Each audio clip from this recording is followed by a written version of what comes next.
مشاہد صاحب یہ فرمائیے گا کہ اب الیکشن تو ہو رہا ہے 8 فروری کو، اور بھی یہ جتنے ٹیررسٹ اٹیک ہوئے اس کے باوجود انفیزڈ ہے ہماری الیکشن کمیشن بھی اور ہماری سیکیورٹی فورسز بھی.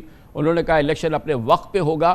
مگر یہ بڑے انٹرسٹنگ الیکشن ہے، کیونکہ پہلے یہ ہوتا تھا کہ الیکشن والے دن کے حوالے سے شکایات ہوتی تھی، لیکن اس الیکشن سے پہلے جو ہے وہ جو ایک ہورائزن ہے وہ بڑا کلیئر ہو گیا ہے، ایٹ لیسٹ رزلٹ کے حوالے سے. نتیجہ تو سامنے ہے، مگر نتیجے کے بعد اس کا نتیجے کا کیا نتیجہ نکلے گا اس میں کچھ ابہام ہے. السلام علیکم کامران صاحب اور آپ کے ویورز کو بڑا السلام علیکم. اور واقعی یہ پاکستان کی تاریخ کا بڑا ایک انوکھا الیکشن ہو رہا ہے، اور کیونکہ ایک تو پہلا الیکشن ہے غالباً ہماری یادداشت میں کہ جس کا رزلٹ کہہ لیں، آؤٹ کم کہہ لیں، نتیجہ کہہ لیں، وہ خاصا واضح ہے کہ آج کے دن ایک ہفتے بعد کیا نتیجہ آئے گا، کون آئے گا کون نہیں آئے گا، یہ تو واضح ہو گیا. اس حوالے سے پاکستان اور بنگلہ دیش اور انڈیا کا کافی الیکشن میں سملریٹیز ہیں. ادھر حسینہ واجد کے لیے میدان صاف تھا، ادھر ہندوستان میں مودی کے لیے میدان صاف ہے، مختلف وجوہات کی وجہ سے.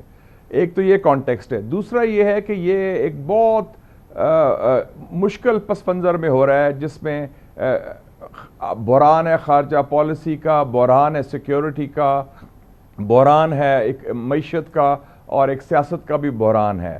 اور اس کے علاوہ ایک نیا، جیسے 2018 میں ایک تجربہ سیاسی ہوا تھا، اب لگتا ہے کہ ایک اور فیز آ رہا ہے نیا تجربے کا، کہ ایک ہائیبرڈ پلس سسٹم کی طرف، جو میں کہتا ہوں ہائیبرڈ پلس سسٹم، اس کی طرف جا رہے ہیں. ایک خاکی کلرڈ پولیٹیکل آرڈر ایمرج کر رہا ہے، اور اس میں سب نے ایڈجسٹ کرنا ہوگا، جس میں جیسے آپ نے صحیح فرمایا، میں ایگری کرتا ہوں آپ سے، ایک کمزور مخلوط حکومت بنے گی، ایک قسم کی قومی حکومت جس میں سب کو شامل کیا جائے گا، سب کے حصہ بھی ہوگا، اور سب کو اپنے رولز آف دا گیم کے مطابق اپنا کام کرنا پڑے گا. تو یہ ایک یونیک الیکشن ہے ہماری تاریخ میں. مگر اس پہ اگر ہم جاتے ہیں تو جیسے کافی اندازہ ہے لوگوں کو اس الیکشن کی، سب سے بڑی بات یہ ہے کہ یہ بالکل اندازہ ہے، آؤٹ کم جو ہے ڈٹرمنٹ ہے، اس کا واضح اندازہ ہے. نون لیگ لیڈ ایک مخلوط حکومت، کمزور مخلوط حکومت ہوگی، جو کہ کیونکہ یہ ایک کوئلیشن گورنمنٹ ہوگی جو متعدد اتحادیوں کی بیساکھیوں پہ کھڑی ہوگی. اس کے ساتھ ایک جو SIFC ہے اس کا ایک بڑا حسین سنگم ہوگا. یہ ماحول جو ہے یہ ہمارے نواز شریف صاحب کو تو سوٹ نہیں کرتا، جس انداز کا جو انداز حکمرانی ان کا ہے، یا وہ جس قسم کی گرپ چاہتے ہیں پاور میں اور فیصلہ سازی میں، اس کے لیے تو یہ بہت ہی نیگیٹو ہے. تو بظاہر ایسا لگتا ہے کہ میدان صاف ہے شہباز شریف صاحب کے لیے، اور نواز شریف صاحب انہی کو آگے لائیں گے. یہ میں پریڈکٹ نہیں کر سکتا، نہ میں اس انر سرکل میں ہوں کہ مجھے پتہ ہے کیا فیصلے ہونے ہیں، کیونکہ یہ فیصلے اسلام آباد کے 10 میل ریڈیس میں ہوں گے. بٹوین اسلام آباد اور راولپنڈی یہ فیصلے ہوں گے. لیکن یہ میں کہہ سکتا ہوں اپنا وثوق کے ساتھ کامران صاحب، کہ شرفاء کی حکومت ہوگی، اور کوئی شریف آدمی ہوگا جس کا سر نیم شریف ہوگا، وہ پرائم منسٹر ہوگا. اب یہ فرمائیے گا کہ I can't mention the first name. Right وہ میں نہیں کہہ سکتا. رائٹ. مشاہد صاحب یہ فرمائیے گا کہ ہمیں تو بہرحال ایز اے پاکستانی ہمیں یہ دیکھنا ہے کہ یہ وہ الیکشن ہے جس میں جو اس وقت کی جو پریڈومیننٹ پولیٹیکل فورس ہے اس کو تو آؤٹ کر دیا گیا ہے، وہ تو مطلب اس وقت اس الیکشن میں نہیں ہے. اور ظاہر ہے کہ جو لوگ اس کو ووٹ دینا چاہتے ہیں ان کے لیے ایک بڑی سٹرگل ہے کہ وہ ان کے آزاد امیدواروں کو ووٹ دے، پارٹی کو نہیں دے رہے، اس کے بلے کا نشان نہیں، یہ ساری چیزیں جو ہیں. اس کی کیا ہمارے پولیٹیکل نظام نے اور ہمارے پولیٹیکل فیوچر نے اور ملکی استحکام میں آئندہ آنے والے مہینوں میں، سالوں میں اس کے کچھ اثرات ہوں گے اس پہ کیا؟ دیکھیں جی، یہ ایک ہیٹرک ہو گئی ہے پرائم منسٹرز کے حوالے سے. کبھی پھانسی دی جاتی ہے، کبھی جلا وطن کیا جاتا ہے، کبھی اریسٹ کیا جاتا ہے. یہ پاکستان کا امیج جو ہے انٹرنیشنلی، میں کیونکہ کافی لوگوں نے مجھے فون بھی کیا، بات بھی ہوئی، کہ اب وہ ہو رہا ہے کہ وہ تو دیکھ رہے ہیں کہ کہ پاکستان کے فارمر پرائم منسٹر کا track record after being leaving office وہ خاصا برا ہے، اور اس سے ہمارا امیج بھی بڑا خراب ہوتا ہے. اور میں سمجھتا ہوں کہ اس میں یہ بھی ہے کہ آپ کامران صاحب یہ نہ بھولیں کہ 6 کروڑ آپ کے ووٹرز ہیں جن کی عمر 18 اور 35 سال کے درمیان ہے، اور جن کی زیادہ تر وہ جو جھکاؤ کہہ لیں، ہمدردیاں کہہ لیں، وہ پی ٹی آئی کے ساتھ ہیں، نوجوانوں کی میں بات کر رہا ہوں.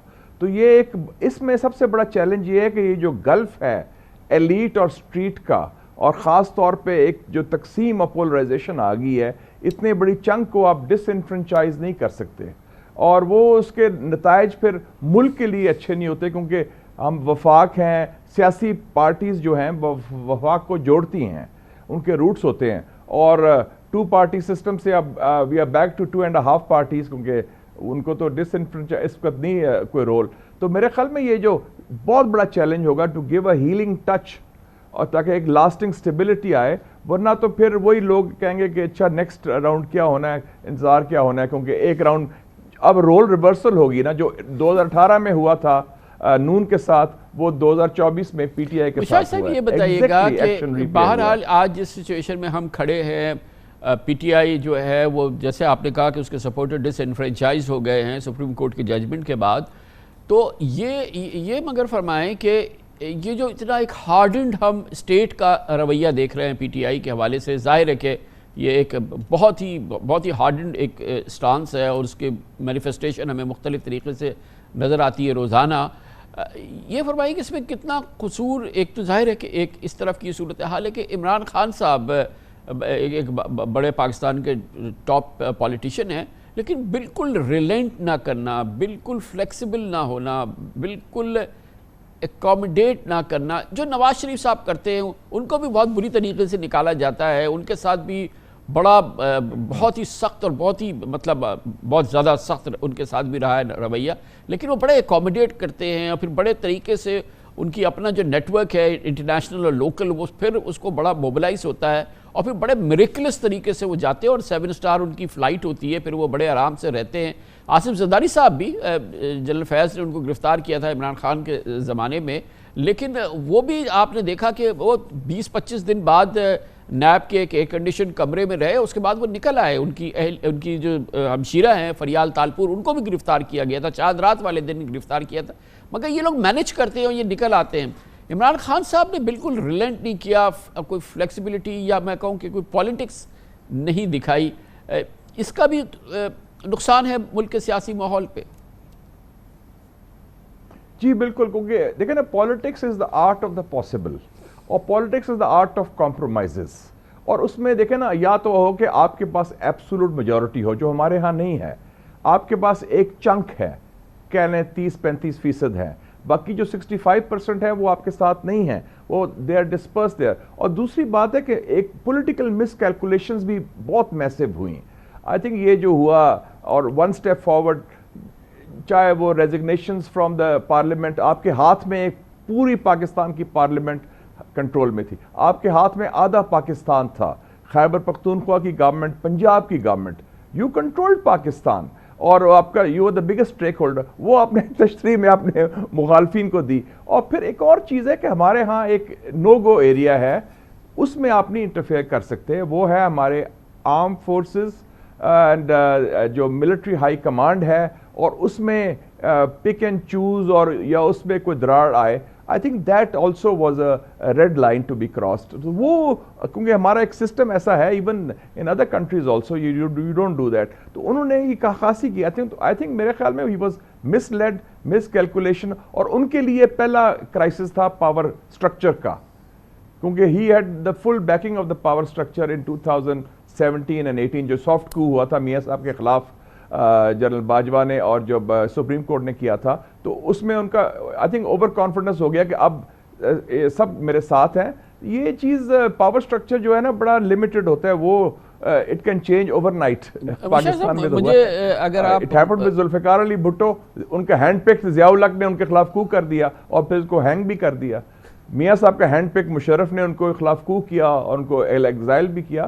تو ہماری سبق نہیں سیکھا انہوں نے ہماری ہسٹری سے کہ where power lies and how to handle and cope with that power. اچھا، مجھے ایک چیز میں سمجھنا چاہتا ہوں اور اپنے ناظرین کو بھی آپ کے ذریعے سمجھانا چاہتا ہوں کہ کیا وجہ ہے. عمران خان آپ کو معلوم ہے کہ اپنے جو ان کی ٹرم کا اینڈ تھا، ووٹ آف نو کانفیڈنس سے پہلے اپنی مقبولیت کی نچلی ترین جگہ پہ کھڑے ہوئے تھے. شاید اگر وہ پاور میں رہتے تو اگلے 6 مہینے میں ویسے ہی پیرش ہو جاتے ہیں ان کا اسٹرکچر جو تھا.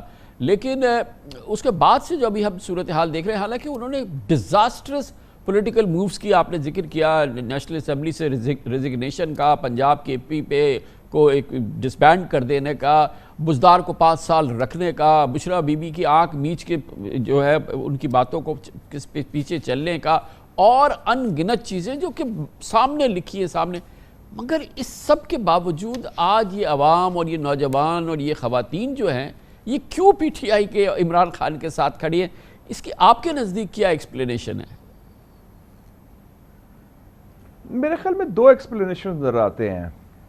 ایک تو یہ ہے کہ پاکستانی عوام کا ایک جنرلی ایک ایٹیٹیوڈ ہوتا ہے کہ جو انڈر ڈاگ ہو یا مظلوم ہو اس کا وہ ساتھ دیتے ہیں، ان کے نظر میں کہ یہ جو ہوا یہ مظلومیت ہے. مجھے یاد ہے کہ ذوالفقار علی بھٹو صاحب کے خلاف بڑی سخت ایجیٹیشن ہوئی تھی اور بڑے لوگ خلاف ہوئے تھے، پی این اے کی ایجیٹیشن 5 جولائی کو. لیکن کو جب ہوا 5 جولائی کا جنرل ضیاء الحق کا، مجھے یاد ہے کہ میں اس کو پڑھاتا تھا سٹاف کالج میں. 8 اگست 1977 کو آدھا لاہور آ گیا تھا ان کو لینے کے لیے ایئرپورٹ، جب وہ as a ex prime minister آئے.